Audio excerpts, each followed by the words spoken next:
Halo, Assalamualaikum warahmatullahi wabarakatuh. Perkenalkan, nama saya Desi Putri Anggraini dari Prodi Pendidikan Bahasa dan Sastra Indonesia, Universitas 11 Maret, Angkatan 2023. Pada kesempatan ini, saya akan menyampaikan sebuah pemaparan mengenai ilmu pragmatik, khususnya tentang ilmu tindak tutur yang sering kita temui dan kita gunakan di dalam kehidupan sehari-hari, baik dalam lingkungan kampus, lingkungan keluarga, dan masyarakat. Video ini saya buat sebagai bentuk pemenuhan tugas ujian akhir semester mata kuliah pragmatik. Pengertian pragmatik. Pragmatik merupakan salah satu cabang ilmu linguistik yang mempelajari makna bahasa dengan memperhatikan konteks penggunaannya.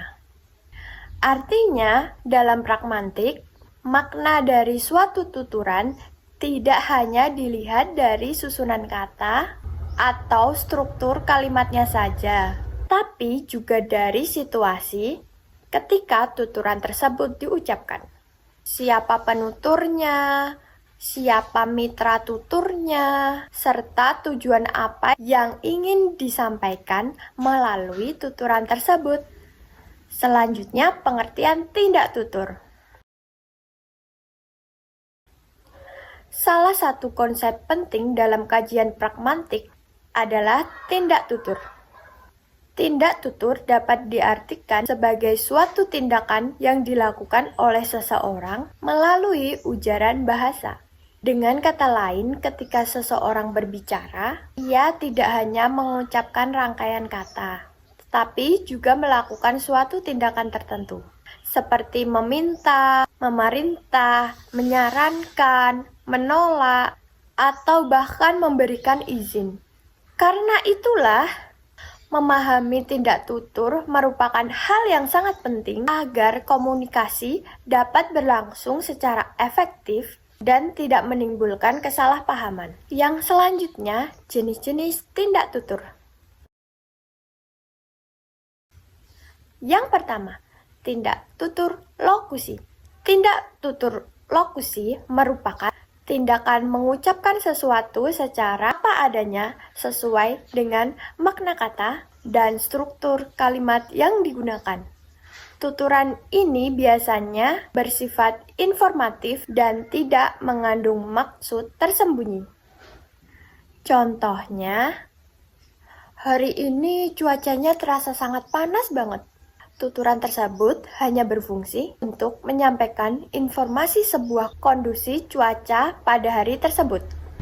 Yang kedua, tindak tutur ilokusi. Berbeda dengan lokusi, tindak tutur ilokusi berkaitan dengan maksud dan tujuan yang ingin disampaikan oleh penutur kepada mitra tutur. Dalam tindak tutur ilokusi, penutur mengharapkan adanya respon tertentu dari lawan bicaranya. Sebagai contoh, kalimat, hari ini cuacanya terasa sangat panas banget. Dalam konteks tertentu dapat bermakna permintaan tidak langsung agar jendela dibuka atau kipas angin dinyalakan. Yang ketiga, tindak tutur perlokusi. Tindak tutur perlokusi merupakan efek atau dampak yang ditimbulkan oleh suatu tuturan terhadap mitra tutur. Dampak ini bisa berupa tindakan, perbuatan sikap, maupun reaksi tertentu dari pendengar. Misalnya, setelah mendapatkan tuturan tersebut, mitra tutur kemudian membuka jendela atau menyalakan kipas angin. Penerapan tindak tutur dalam kehidupan sehari-hari.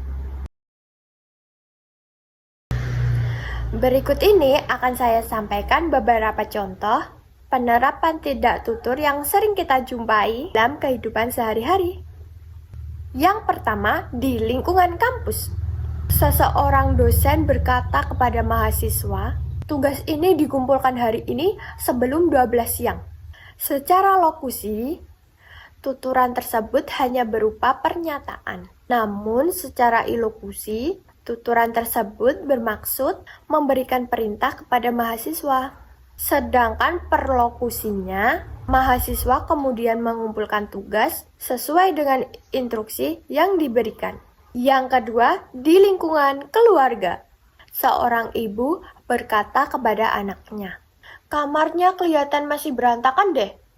Tuturan tersebut secara lokusi hanya menyampaikan kondisi kamar. Akan tetapi, secara ilokusi, kalimat tersebut merupakan perintah tidak langsung agar anak segera membersihkan kamarnya. Dan perlokusinya, anak kemudian merapikan dan membersihkan kamar. Yang ketiga, di lingkungan pertemanan. Seseorang teman berkata, "Aku capek sekali hari ini setelah beraktivitas seharian."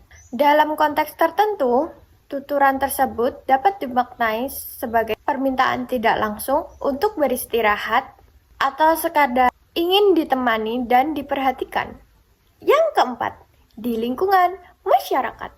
Seseorang petugas berkata, "Mohon untuk antri dengan tertib."